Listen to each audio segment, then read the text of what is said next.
Bonjour à tous, dans cette nouvelle vidéo je vais vous montrer comment on va améliorer ce vieil ordinateur Acer. Donc ce vieil ordinateur c'est un Acer, si je regarde la description, X3812. Dans cette vidéo nous allons changer le processeur de ce vieux Pentium par un Core 2 Quad.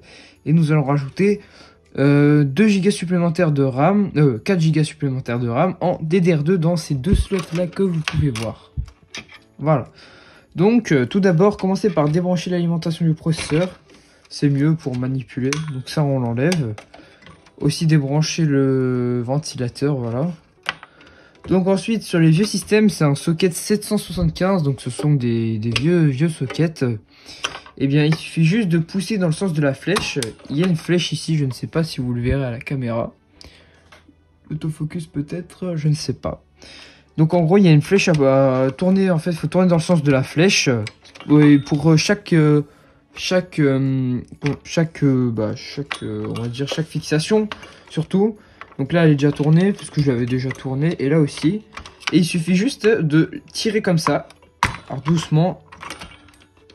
Et le mieux c'est de les tourner dans le sens, le mieux c'est de tourner ces fixations, les détacher dans le sens étoile. C'est-à-dire d'abord commencer par enlever celle-là et celle-là, comme ça il n'y a pas une pression sur la carte mère. Voilà. Maintenant, ici on a notre vieux Intel Pentium ici. Donc il suffit juste de pousser, hop, et voilà. Et là, on récupère notre vieux processeur Pentium. Hop. Alors je vais trouver déjà mon Core 2 Quad. Voilà, il est déjà ici. Bon, j'ai pas remis de pâte thermique parce que j'en avais pas là sous la main. Et donc nous allons directement le mettre. Donc ça se met comme ceci. Il y a un sens avec une petite flèche ici. Je sais pas si vous le verrez avec ma petite flèche. Il faut le mettre dans le sens. Voilà. Et là il suffit juste de remettre le capot. Et voilà, votre nouveau processeur est déjà mis en place. Avant de remettre la fixation, on va déjà installer le nouveau système, installer plutôt les nouvelles barrettes de RAM. Donc elles sont ici. On a déjà notre première barrette de RAM ici, qu'on va mettre directement dans la fixation bleue, là, dans le petit endroit. Il faut faire bien attention au petit trou qui est sur la barrette, sinon vous risquez de la casser. Ça serait un petit peu dommage. Et après, il suffit juste de faire glisser.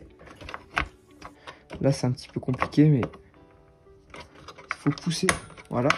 Dès que ça fait clic, c'est bon. Hop, voilà. Première barrette installée. Et on va installer la deuxième. Hop. Alors, c'est dans le sens là, je crois.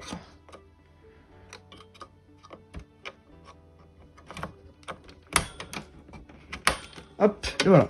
Ça, c'est bon. La RAM s'est installée, vous pouvez la voir ici. Et il y en a encore un petit peu en dessous du lecteur DVD.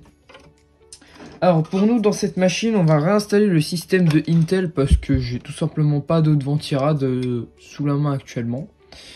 Donc, on va le réinstaller direct et je vais vous montrer comment on l'installe sans abîmer le système de fixation. Voilà, tout simplement. Donc, vous remettez les petits pins dans les petits trous. Voilà, essayez de faire à peu près que ça soit bien. On relève les fixations. Hop. Des deux côtés. On fait passer les petits pics dans les trous. Hop. Voilà. Et maintenant, on va venir fixer notre ventirade en étoile. Alors, étoile, qu'est-ce que vous entendez par là? Enfin, plutôt, qu'est-ce que j'entends par là? C'est-à-dire qu'on va d'abord fixer, voilà, la première fixation comme ça. Donc là, elle bouge plus. Et on va fixer ici. Et voilà, comme ça, on fait pas de pression directement sur la carte mère. Donc alors, hop, il faut... Tac. Voilà, là, ça tient bien. Donc là, c'est fixé en étoile. Maintenant, il nous reste plus qu'à faire les deux là. 1, 2. Donc là, c'est pareil, il reste juste à pousser. Hop. Et tourner dans le sens inverse de la flèche. Et on fait ici aussi. Hop. Voilà, là, ça bouge plus. Et là, on va venir mettre proprement le câble d'alimentation du ventilateur, tout simplement. Hop. Dans le petit trou avec les 4 pins. Donc hop, on glisse ça comme ça. Et oula, ça va directement dans les pales, c'est pas bon. Eh bien, on va faire ça comme ça.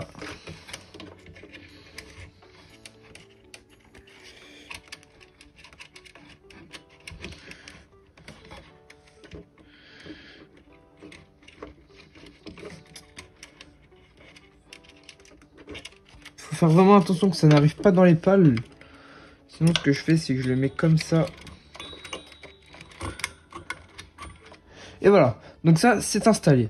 Maintenant, il faut que vous remettiez le cordon d'alimentation du CPU. Parce que sinon, bah, le CPU ne sera pas alimenté et ça ne marchera pas. Hop. Voilà. Maintenant, votre ordinateur est prêt et upgradé pour une bonne utilisation. Voilà. Si cette vidéo vous a plu, n'hésitez pas à liker, commenter, partager et à vous abonner. Et sur ce, on se retrouve pour une prochaine vidéo.